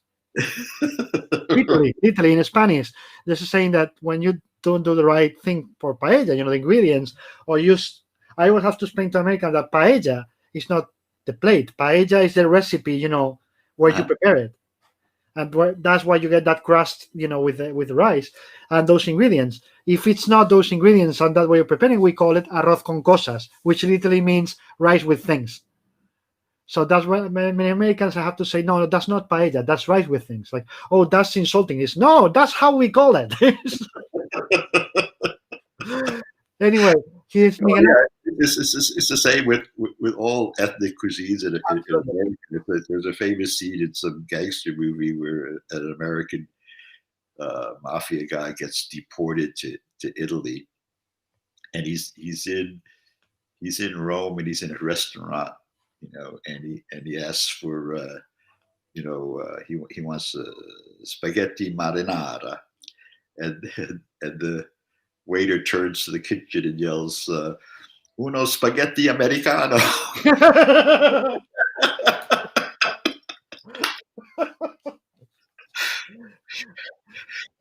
That's amazing. That's amazing. Let me see. Same thing with Chinese food, Yes, I was going to say, my wife, during the big crash, she's an architect, so being the big crash in construction, she got unemployed, and she did a couple, masters in college and all that, and she decided to do a couple years of Mandarin, Chinese, and she was talking to her teacher once, and they were, like walking by a Chinese restaurant. Paloma said, hey, I have to ask this. Paloma is my wife. I have to ask this. How much do you hate, Chinese food here? I said, no, I don't hate it, but it's not Chinese. Like, what do you mean? Like, no, what we do when we go to a country, people from the region, because it's a different region, used to be in a different country, people, you will notice, if you notice that most of the people that is in Spain, Chinese, are from the same region of China. So it's almost the same kind of food, but it's not the food we would make at home. We adapt the food to the taste of the people in your country. So what you call Chinese food here is not Chinese food. So it's like, makes sense. I don't see Chinese people frying things, deep frying things the way we do it here. So no, it's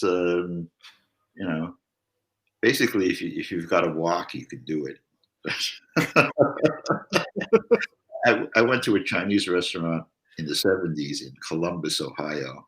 A friend, I was visiting a friend. They took me to this restaurant, and the first thing they did was they brought a basket Wonder Bread. This really soft white bread. Yeah. Put it on the table with this little bowl of like frozen pats of butter. So and the waiter was Chinese. I said, oh, I don't want bread. Could you bring me some rice? And they were like, want rice?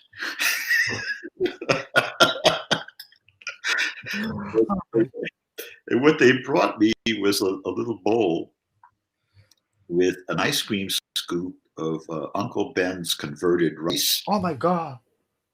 And it was sitting in a 1/4 inch of lukewarm water. And sitting on top of it was a pat of frozen butter. I need a shower. Oh my God. Ah! And I realized, okay, well, this is Columbus, Ohio. This is, they were giving the locals what they wanted. Yeah. Yeah, that's true. That's true. If they have to survive as a restaurant, you do what you gotta do. That's true. That's true. But that doesn't mean I don't need a shower. Fucking bar in a Chinese restaurant. Oh my God. Anyway, Miguel Angel wanted to ask, how was the process with the Joes? Because with Wolverine, you had a background, of other stories by other writers. But with something this big and new, how did you do it? He says, issue 21 is legendary to me. Well, I knew from the beginning that there were going to be 10 G.I. Joe characters to start with, and like 4 Cobra figures, I think. I said, well, that's 14 characters. I mean, that's more than the Avengers, and everybody's always complaining about how that there's too many characters in the Avengers. You have to learn all these costumes, and it gets complicated. And so I realized I had to figure out a way to keep all these characters straight, because then I realized that if it goes to second year, there's going to be 10 more. So I wrote these dossiers for myself. They were like 1 or 2 pages, and they I listed their skills and their rank, and where they were born, and what their code name was, and then underneath that I wrote a description of what they did and who they were, and then I wrote peer assessment. I would write a paragraph or 2 of one of the other characters talking about this character in their voice. Then the third thing I did was a psychological assessment written by a fictitious psychologist. Mm-hmm. And with these 3 things, I would pretty much nail who the characters were. But and I also based them mostly on people I knew, so that I would have these weren't people that were military people or blah blah blah, but just for core character, just so I could keep it straight, and that's how I did it. Again, I would start on page 1 and do it page by page. I remember thinking after I finished the first issue, I was thinking, what the hell am I going to do now? I felt, I just used it all up. And so every single issue was like jumping into the deep end of the pool without knowing how to swim, and just figuring it all out as I went. Issue 21 happened because there was some sort of glitch in the schedule, and they needed an issue right away.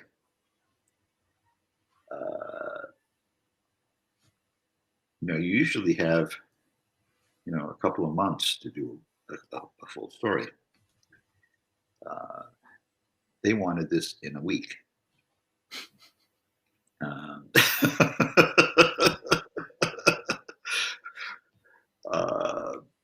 so I said, well, if we cut out, this is in the early 80s, we're talking, this is before scanning and JPEGs and all that. So pages had to be physically sent to everybody in the chain. So, well, if we don't have any lettering, we save like 3 days or 4 days. So I said, well, what if I write it and draw it at the same time?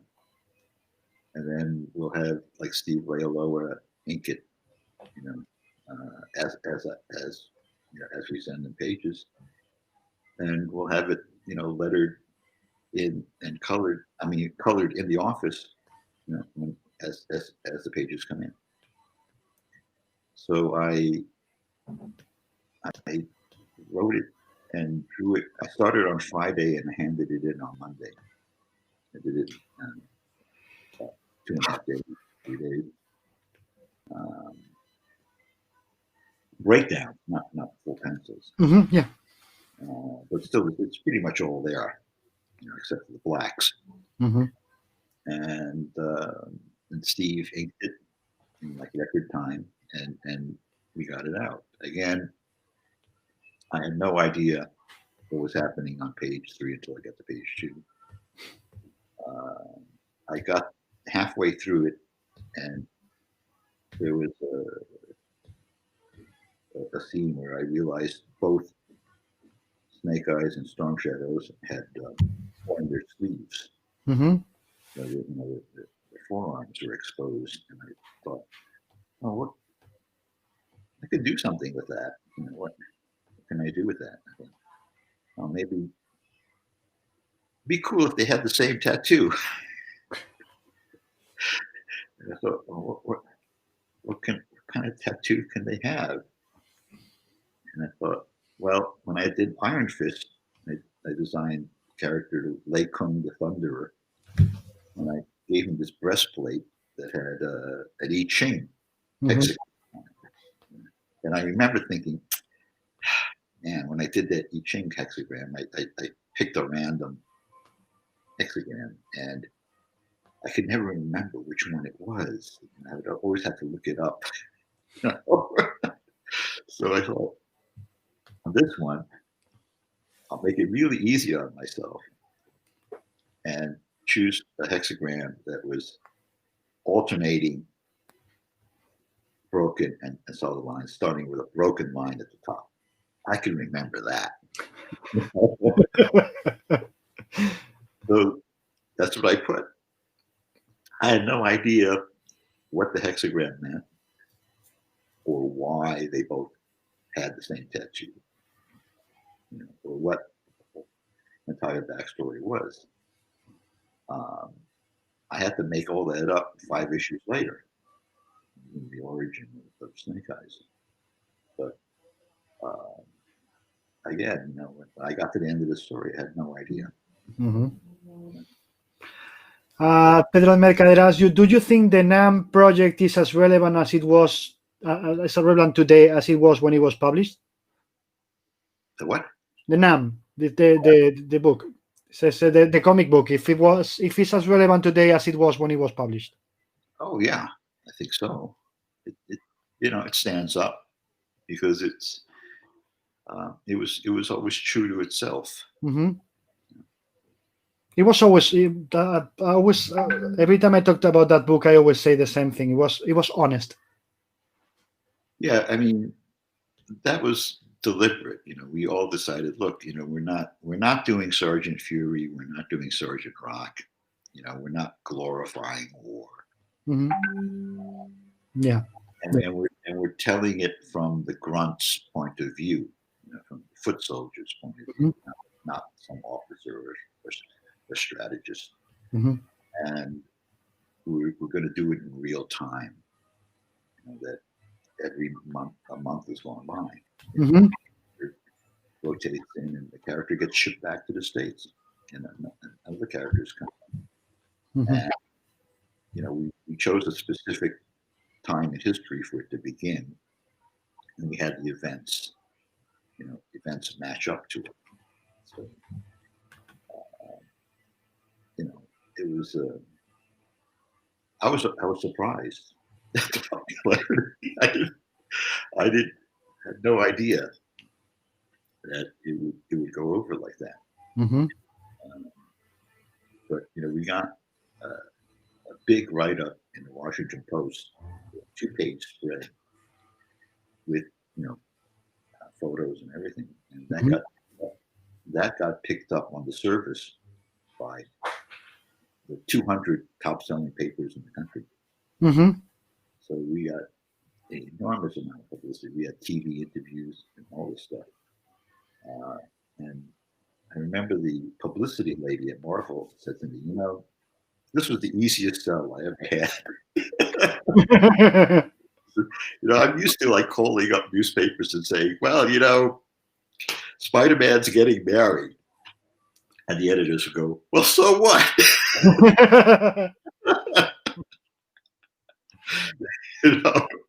Or, a lot of the comics news items, would make no sense to, a civilian, right? Yes. And who cared? Everybody thought of comics as being, at this time, So she said, yeah, but with the nom, all I had to say was like Marvel Comics is doing a realistic comic about the Vietnam War, and everybody was interested.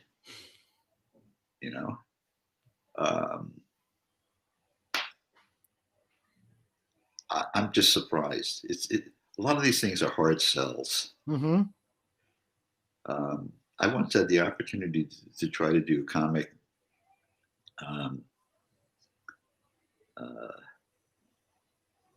An adaptation of The Naked Lunch by William Burroughs. And I actually had lunch with Burroughs. Mm-hmm. And, one of the first things he said was like, well, who would you get to draw this? And I said, Spain Rodriguez, Mm-hmm. the underground cartoonist. Yeah. And Burroughs knew who he was. He said, that's perfect. Wow. Let's do this. So I called up Spain and I said, hey, would you like to draw the official Marvel Comics adaptation of The Naked Lunch, actually scripted by Bill Burroughs? And he said, are you kidding? I would have said that. I've known Spain since the 60s. And we both worked on Gothic Blimp Works, Mm-hmm. which was the Sunday Funnies at the East Village Other put out by Vaughn Bodie. Mm-hmm. And, everybody in the underground was in that. Trina Robbins, Kim Deitch, Skip Williamson, Crumb, Mm-hmm. the usual suspects. Mm-hmm. And so I thought, so I went to the publisher, and I thought this was a fait accompli. And I said, look, I could get William Burroughs to write the official Marvel adaptation of The Naked Lunch, and I can get Spain Rodriguez to draw it.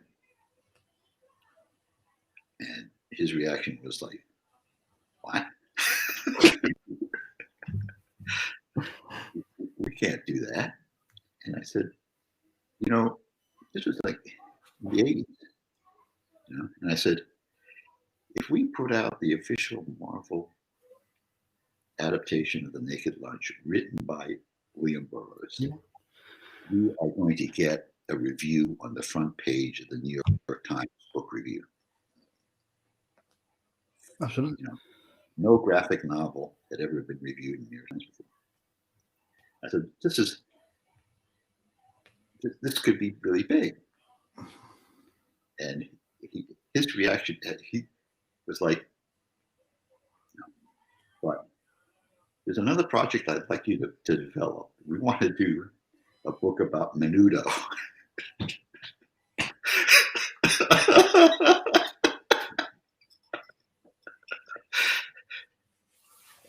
Do you remember who Menudo were?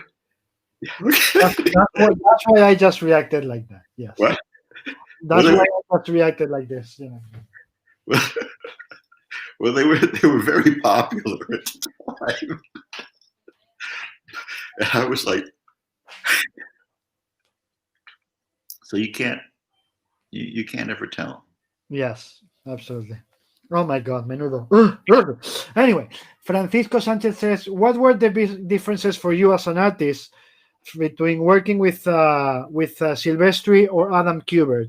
Uh, did their the different styles make you change your scripts, take it to a different place to what you have originally planned?" No, because there's certain artists I really don't have to worry about. Silvestri, Kubert, Michael Golden. I know that no matter what I put down, they're actually going to make it better. No, I'm not going to have to call them up and say, "Well, I don't understand what's going on in this." It's like, if they change something, they change it for the better, and I'm happy to take credit for it.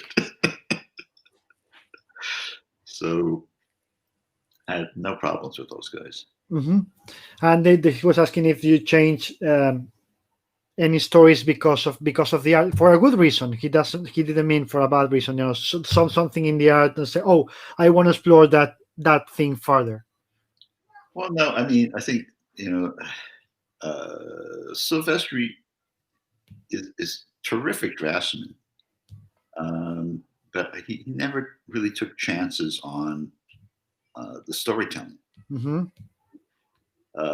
It's very straightforward stuff and brilliant. But like Adam was always looking for ways to jump it up. And he did one story that was something like 5 double-page, triple-page spreads. Yes. It was a story with Wolverine and Sabretooth. We were discussing it 2 weeks ago. Yeah. And I took as my personal mission, and I promised Adam I could talk to CB about doing when it's the time to do a 25th anniversary edition, oversized of that story, whatever. Because Adam told me, and I didn't know this, that it had never been reprinted. Yeah, and which is like what? It's impossible to reprint. When they reprint it, it's out of order, or they can't do the fold outs, or it's not in color, or they can't. It's very difficult to duplicate. It would be expensive, but I think they could sell the hell out of it. Yes, that's why I am not saying it's not going to happen. I already discussed it with the boss. I already told CB about this, and he didn't say no. So yeah, and I said it's my personal mission now to make that happen. Just so you know. And that wasn't a plot or a script that was any different from any of the others. It's just that Adam thought, "Oh, I can take this someplace."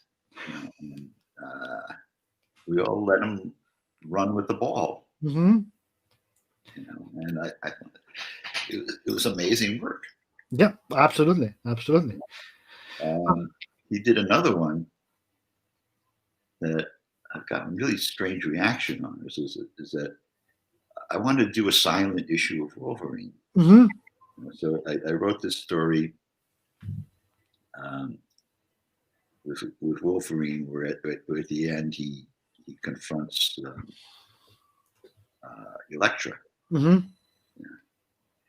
And it was feral Wolverine, an adventure in the Bronx with some kid who's like, going down the wrong path to being, a gangster or something. And I handed it in, and the editor said, "Well, no, you got to have. I don't want this to be silent. There's got to be words. And I designed it so the story was told completely in the pictures. Mm-hmm. You didn't need the words. Written specifically so that it could be a pantomime story. So my compromise was to write a completely different story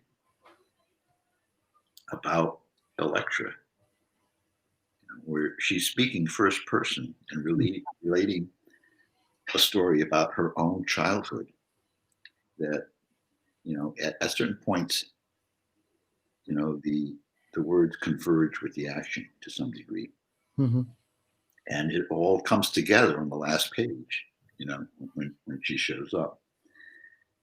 And I've had so many readers say to me, I really love that story, that Electra story, when she was a kid, and they seem to remember entire panels.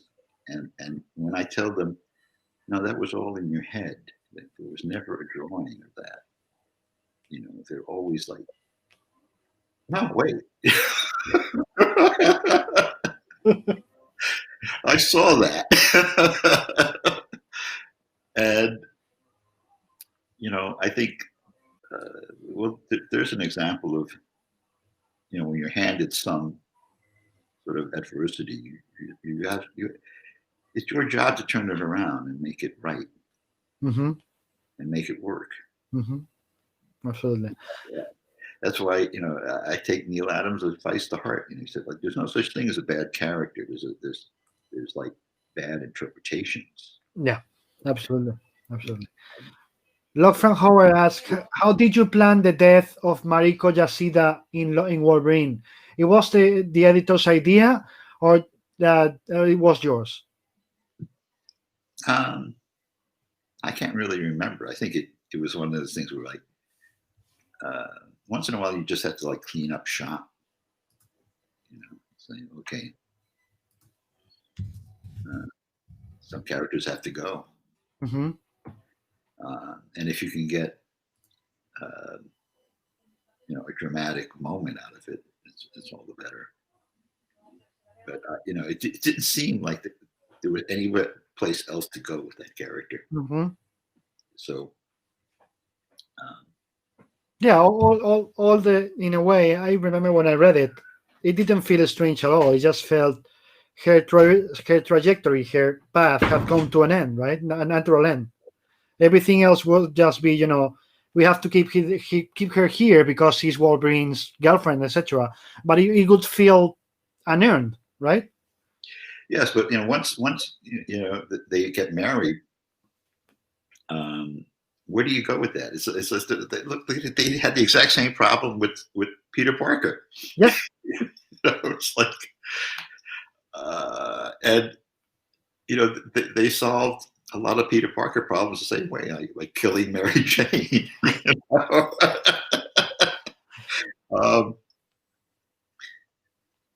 If you have, there's certain characters that can't live happily ever after.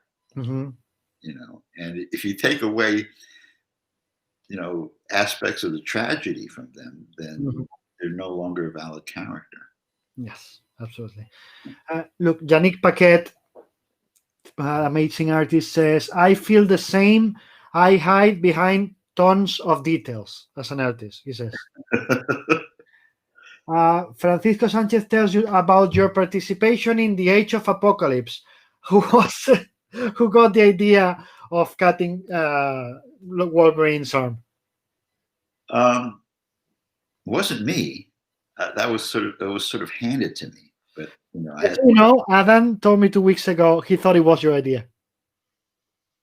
No, I think it was some sort of editorial mm-hmm. decision. Because I came into that knowing nothing about the setup or anything, and I just had to sort of run with it. Mm-hmm.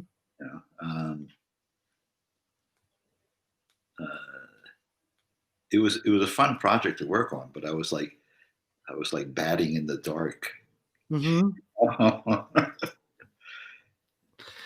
Okay. José Luis García López, maestro. You know who he is, right? Yeah. Pues he's here to say hello to you. Hello, Oh, Larry. How are you? And hello, David. hello. And Don McGregor. Larry, great stories and insights. Signed, Don. Thank you. Is it Pedro de Mercader? Okay, yeah, the other actor I forgot the name, of the Frankenstein play. I said Benedict Cumberbatch. The other one is Johnny Lee Miller, who was doing Elementary. Locke from Howard asked you, why did you leave Wolverine? You were tired of the character? Was it an editorial decision? What happened there? They fired me.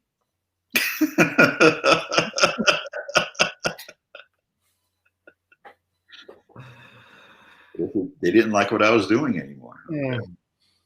Yeah, wrong decision, in my opinion. Anyway, Francisco Sanchez, I adore Snake Eyes from G.I. Joe and his relationship with Shadow. How did you think about the relationship? How did you develop it? Well, there was something fascinating about somebody accepting another person with a lot of, disfigurement and other issues. And it's a, to me, it's a really moving fantasy, about somebody accepting somebody with no limits. Mm-hmm. You know, Let me see.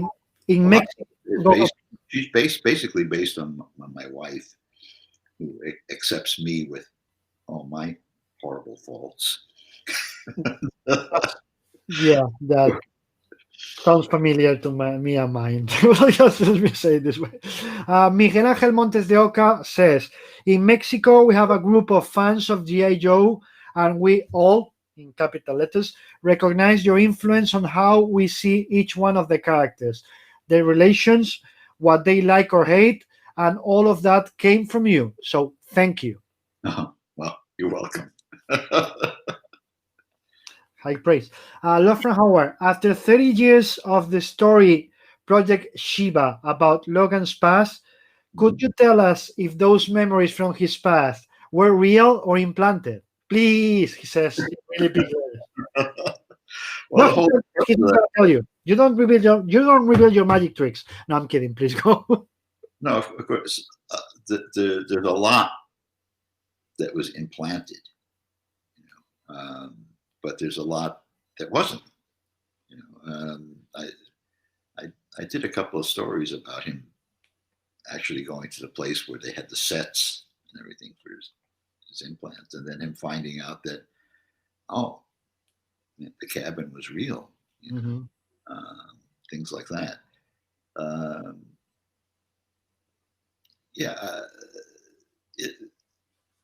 The implant thing was something that I thought was needed to justify a lot of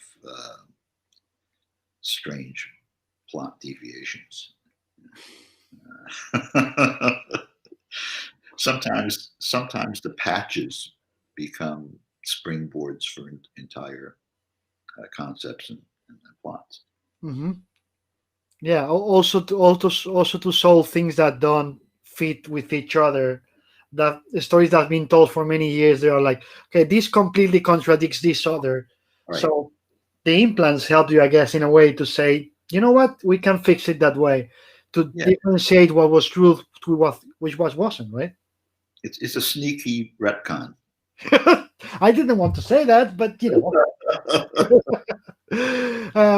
know what? We've been at this for 2 hours and 15 minutes now. And it's time for you, is because it's 1:15, I think. You probably need to go to lunch, right? So one last from me, and I'll let you go. Okay. Is there something that's been nagging you as an artist, editor, writer, whole thing creator? I mean, for many, many years that haven't been able to do, you've always wanted to do as a creator, and you're not going to go to the grave or retire, whatever you want to call it, because I don't think you're ever going to retire. And you're saying, before I pass, before I leave this world, I need to tell this story. Which one could it be? Well, the main reason I got into comics was I wanted to do funny animals. I was Carl Barks was a major influence on my childhood, and I always wanted to write and draw Uncle Scrooge. Never got the chance. A couple of times I was offered it, and then whoever was licensing it lost the license or it went out of business. I mean, the problem with the people that license Disney properties is that they come and they go like so fast. Yeah. I think maybe that's changed recently, but this was the case for years and years and years. But yeah, it's a lot more steady now. It used to be like every 4 or 5 years at tops. I've always said that G.I. Joe is simply the Junior Woodchucks with guns. So nice. I love that. Anyway, thank you so much for being here. Please don't cut because I want to say proper thank you to you after we're off the show and off live. And to all of you, thank you so much for being here. Have an amazing weekend and see you all on Monday. And again, Larry, thank you so much for being here. Thank you for having me. And you guys, mask, don't be assholes. Remember, stay safe. Have a great weekend.